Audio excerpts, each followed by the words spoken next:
সম্মানিত দর্শক, আসসালামু আলাইকুম ওয়া রাহমাতুল্লাহি ওয়া বারাকাতুহু। যারা প্রতিদিন আমার ভিডিও দেখেন, আমি সকলকে শুভেচ্ছা ও স্বাগত জানাচ্ছি। গত 5ই আগস্টের পর বাংলাদেশের মধ্যে প্রতিদিন যাদেরকে নিয়ে আলোচনা সমালোচনার ঝড় ওঠে, সেই দুইটি দল, সেটা হচ্ছে এক আওয়ামী লীগ এবং বিএনপি। এই দুইটি দল বাংলাদেশের এখন একটি দল নেগেটিভ দিকে যাচ্ছে, অপরটি পজিটিভের দিকে এগিয়ে যাচ্ছে। নেগেটিভ বাংলাদেশ আওয়ামী লীগ তাদের বিভিন্ন অপকর্মের কারণে তারা এই মুহূর্তে বাংলাদেশের প্রত্যেকটি মানুষের কাছ থেকে,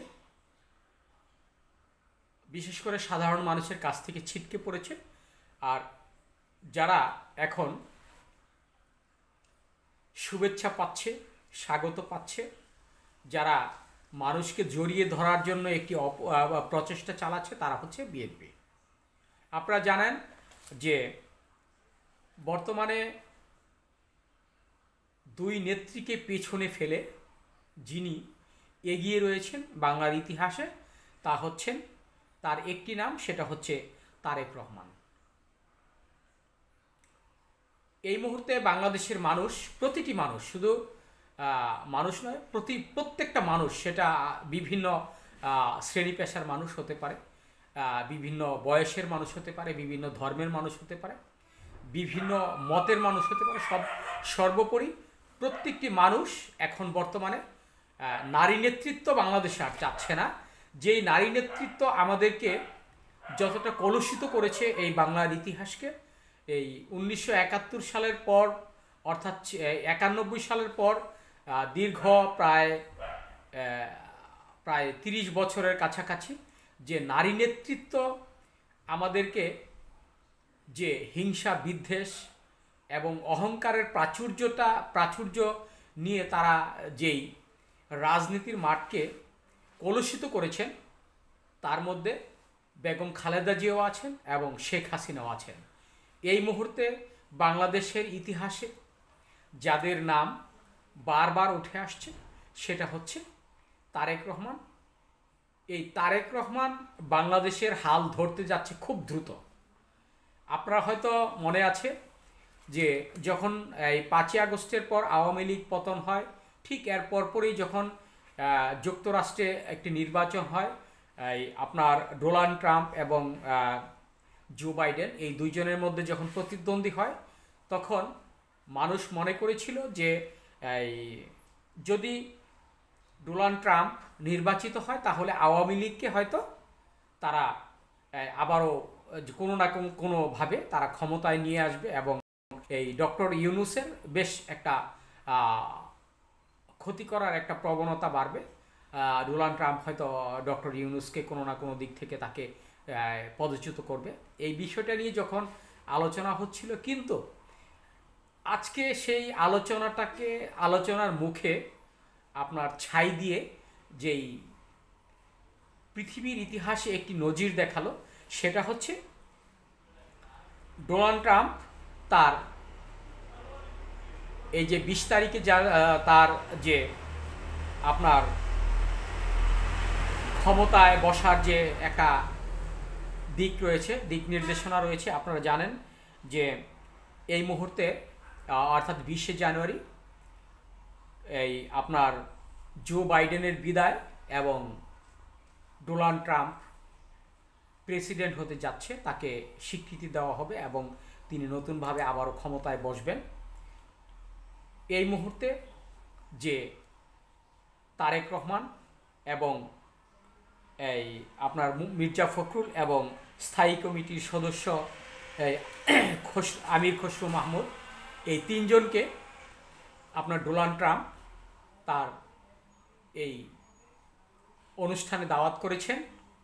এটা বিএনপির জন্য শুধু নয়, বাংলাদেশের ইতিহাসে একটা নজির, যেটা আমরা এই মুহূর্তে ধরে নিতে পারি যে আওয়ামী লীগের যেই ভুলগুলো ছিল, তারা মনে করেছিল ডোনাল্ড ট্রাম্প পাস করার পরে বিএনপির একটা ক্ষতি করবে, কিংবা ডক্টর ইউনূসকে পদচ্যুত করার একটা প্রবণতা দেখা দিবে। বিভিন্ন কারণে এই আওয়ামী লীগের সাবেক আমাদের সাবেক প্রধানমন্ত্রী শেখ হাসিনা কিন্তু এই একটা এই ভার্চুয়াল বক্তব্যে তিনি বলেছিলেন, তোমরা এই ডোনাল্ড ট্রাম্পের ছবি নিয়ে এই মিছিল করতে থাকবে, যখন দেখবে যে ডোনাল্ড ট্রাম্পের ছবিতে আঘাত করছে তখন এই আমেরিকার সেই ডোনাল্ড প্রেসিডেন্ট এই বিএনপিকে কিংবা এই অন্তর্বর্তীকালীন সরকারকে একটা ক্ষতি করার চেষ্টা করবে। আসলে ভাই এই মুহূর্তে যারা, শুধু এই মুহূর্তে নয়, পৃথিবীর ইতিহাস এবং ইসলাম ধর্ম মতে যারা কাউকে ক্ষতি করতে চায়, কাউকে ছোট করতে চায়, যারা কাউকে নেতিবাচক দৃষ্টিতে দেখে, আসলে তারা অহংকারের যে একটা পতন হয় সেই পতনটা আমরা এই বর্তমান এই আওয়ামী লীগকে দেখছি। সেটা হচ্ছে বিএনপির চেয়ারপারসন বেগম খালেদা জিয়া, তিনি দীর্ঘদিন অসুস্থ ছিলেন, তাকে পাসপোর্ট ভিসা যে জটিলতায় তাকে যেভাবে হামলা মামলা দিয়ে আপনার হুলিয়া দিয়ে তাকে বাংলাদেশি রেখেছে, চিকিৎসা করতে দেওয়া হয়নি। আসলে খালেদা জিয়া কিন্তু আপনারা দেখেছেন এই বছর পাঠ্যপুস্তকে কিন্তু যে এই বিষয়টা উঠে আসছে সেটা পাঠ্যপুস্তকে শেখ হাসিনাকে দেশ থেকে দেশ ছেড়ে যাওয়ার যে একটা নজির দেখিয়েছে, আর খালেদা জিয়াকে এই জেল জুলুম হুলিয়া থেকে এই এত করার পরেও তিনি বাংলাদেশেই এই দেশকে ভালোবেসে তিনি থেকে গেছেন এবং এত অত্যাচারের পরেও তিনি বাংলাদেশ ছাড়েনি। তিনি একটা বলেছেন যে বিদেশে আমার কোনো বন্ধু নেই, আমার এদেশে আমি বাঁচি মরি আর যাই কিছু করি, এদেশকে ভালোবেসে আমি এদেশেই থাকবো। এই যে একটা দেশ প্রেমের যে মুখ্য আলোচনা, এই জিনিসটা কিন্তু আমরা খুব সুন্দরভাবে দেখেছি এবং এই জিনিসটা সারা বাংলাদেশে সেটা একেবারে নজির হয়ে রয়েছে। আপনারা জানেন যে তারেক রহমান এই মুহূর্তে বাংলাদেশের একটি আইডল। তার বেশ কয়েকটি পদক্ষেপ এই মুহূর্তে বাংলাদেশের জন্য একটি এই সুখবর এবং সুবাতাস রাজনীতিতে বয়ে চলছে। সেটা হচ্ছে তিনি এই যে বিএনপির মধ্যে এই 5ই আগস্টের পর যেভাবে বিএনপির কিছু এই উগ্রবাদী নেতা, যাদেরকে আমি বলবো যে এই নেতাগুলো বিএনপিকে অত্যন্ত ক্ষতি করার চেষ্টা করছে, যারা এই আপনাকে বলা হয় হাইব্রিড নেতা, তারা এই বিএনপির নাম ভাঙিয়ে বিভিন্ন জায়গায় চাঁদাবাজি, আপনার দখলবাজি তারা করার চেষ্টা করেছে। আপনারা দেখেছেন যে তারেক রহমান কিন্তু একটি বারের জন্যও তাদেরকে ক্ষমা দৃষ্টিতে দেখেনি। তার কারণ তিনি বারবার বলেছেন যে যারা বিএনপির নাম ভাঙিয়ে এই বিভিন্ন অপকর্ম করবে, যারা বিএনপির নাম ভাঙিয়ে আপনার দখলবাজি করবে, চাঁদাবাজি করবে, তারা আপনার পুলিশকে সোপর্দ করার জন্য। এই যে একটা শক্ত পদক্ষেপ তারেক রহমানের, এই পদক্ষেপটা যদি সঠিকভাবে পরিচালনা করা হয় এবং সঠিকভাবে সিদ্ধান্ত গ্রহণ করা হয়, তাহলে আমার মনে হয় না যে ভবিষ্যতে যদি তারেক রহমান নির্বাচন করে আর যদি তিনি জয়ী হন, তাহলে বাংলাদেশে আর কোনো দল খুব সহজে এই তারেক জিয়াকে পিছনে ফেলে নির্বাচনে আসতে পারবে, এটা আমি খুব কম দেখছি। তার কারণ আপনারা জানেন আওয়ামী লীগ সরকারের যে 16 বছরের যে স্বৈর শাসনের যে একটা দৃষ্টান্ত রেখে গেছেন, তারা যেভাবে বিদেশে টাকা পাচার করেছেন, তাদের নেতাকর্মীরা যেভাবে দেশকে লুণ্ঠন করেছেন, এটা আমি কেন বলবো, সারা বাংলাদেশের মানুষ বলছে, ব্যাংক বলছে, বিমা বলছে, আপনার অর্থনীতিবিদরা বলছে, এবং বাংলাদেশের রিজার্ভ নেই, এবং বাংলাদেশের যে অর্থ পাচারের যে বিষয়টা সেটা তো হাজার হাজার কোটি কোটি মানুষ সেটা প্রমাণ। এবং 5ই আগস্টের পূর্বে জুন জুলাইয়ের আন্দোলনে তারা কিভাবে এই ছাত্রদলকে দিয়ে ছাত্রলীগকে দিয়ে তারা যেভাবে আন্দোলন দমাতে চেয়েছে, এই যে একটা স্বৈরতন্ত্রের মনোভাব, এই বিষয়গুলো কিন্তু জনগণ ভুলছে না। যদিও শেখ হাসিনা এই রাজনীতিতে অত্যন্ত সুকৌশলী একটা রাজনীতিবিদ, তার এই কৌশলটা যদি ভালো দিকে আপনার ধাবিত হতো, তাহলে আমরা মনে করি যে বাংলাদেশ, তিনি যতটা উন্নয়ন করেছে, আমরা উন্নয়নের কথা অস্বীকার করব না, কারণ বাংলাদেশে যথেষ্ট উন্নয়ন হয়েছে। কারণ কেউ যদি একচেটিয়া কথা বলে, আমি মনে করি তিনি কোনো আলোচক নয়। সমালোচনা আলোচনা দুটোই থাকবে, উন্নয়নের কথাও থাকবে, অবনতির কথাও থাকবে। আমরা এটা নিয়েই আমরা আলোচনা করতে চাই, কারণ শেখ হাসিনার অবদানও আছে বাংলাদেশে, কিন্তু তিনি যতটা কাজ করেছেন তার নেতাকর্মীরা ততটা তাকে ডাবিয়ে দিয়েছেন। বিশেষ করে হাসান মাহমুদ এবং ওবায়দুল কাদের, পলক এবং আরাফাত, এই চারজন ব্যক্তি আওয়ামী লীগকে যেভাবে ধ্বংস করেছে। যদি বিএনপির মধ্যেও এরকম কোনো প্রবণতা থাকে, যদি সেই প্রবণতাটা সৃষ্টি হয়, সাবেক মামুন যেমন তারেক রহমানের সাথে সংযুক্ত হয়ে এই যেই দুর্নামটা রটিয়েছিল, যদি এইরকমভাবে এরকম মামুন আবার এই বিএনপিতে সংযোগ হয় এই তারেক রহমান ক্ষমতায় আসার পর, তাহলে আবার এই তারেক রহমানের যেই অবনতিটা, তার যেই এই বিএনপি থেকে তাকে যে মানুষ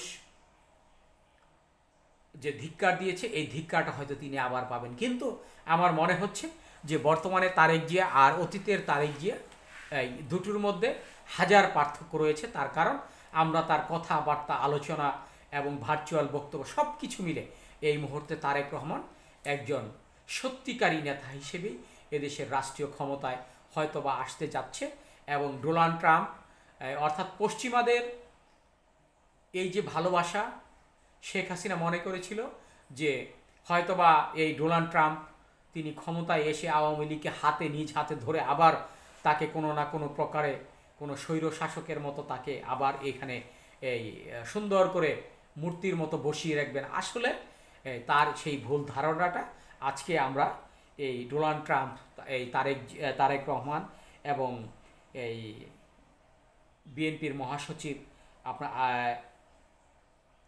মির্জা ফখরুল এবং স্থায়ী কমিটির সদস্য আমির খসরু মাহমুদকে, এই তিনজনকে দাওয়াত করার পর মানুষের ভুলটা ভেঙে গেছে এবং সকলেই বুঝতে পেরেছে আসলে এই শেখ হাসিনা যা ভেবেছিল তা নয়। এখন এই মুহূর্তে এই আওয়ামী লীগ নয়, বিএনপিকেই ডোনাল্ড ট্রাম্প কাছে টেনে নিচ্ছে এবং এদেশের ক্ষমতায় হয়তোবা এদেশের জনগণের ভালোবাসা এবং ভোটে এবং সুস্থ একটি নির্বাচন দিলে অবশ্যই বিএনপি একেবারে প্রায় 200 আসন কিংবা 250 আসন পেয়ে তারা আবারও নির্বাচিত হবে। এটাই কিন্তু আমরা এই মুহূর্তে দেখছি এবং আমরা প্রত্যাশা করছি। আপনারা যারা এই ভিডিওটা দেখছেন সকলে আজকে আমার এই আলোচনার উপর কমেন্টস করার জন্য আমি অনুরোধ করব। আপনারা আলোচনা সমালোচনা করবেন, কারণ আমি খুব ছোট্ট আকারে এবং ছোট্ট পরিসরে, আমি খুব ছোট্ট একজন মানুষ। অনেকের মতো হয়তো ভালো কোনো আলোচনা করতে পারি না, অনেকের মতো রাজনৈতিক বিশ্লেষণে হয়তো আমি অনেকটা অপরিপক্ক। অবশ্যই আমাকে পরিপক্ক হওয়ার জন্য সুযোগ দিবেন। ধন্যবাদ সবাইকে। আসসালামু আলাইকুম ওয়া রাহমাতুল্লাহি ওয়া বারাকাতুহু। ভালো থাকবেন, নিরাপদে থাকবেন, সুস্থ থাকবেন।